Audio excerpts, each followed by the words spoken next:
Just after dawn on the 23rd of June 1940, the bells of St Anne's Church rang out.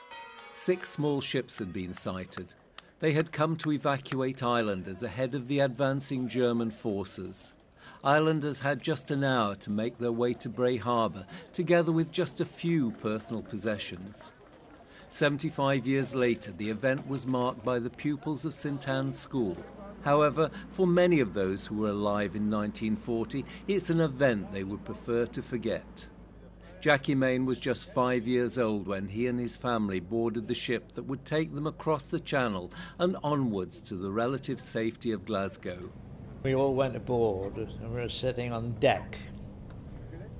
And one of the crew came around with a box of Aero chocolate that he'd picked up from one of the shops on the way down the hill.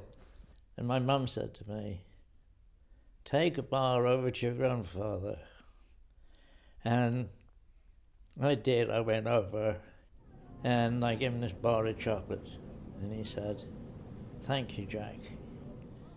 Well, I never thought a lot of it at the time, but when I think about it, I think, that poor old man, 90 years old, uprooted. All his worldly goods that he had was in a potato sack, and it's about a quarter full. And it chokes me to think about it. For these pupils from St Anne's School, it was a quick trip on the Victor Hugo before going home to lunch.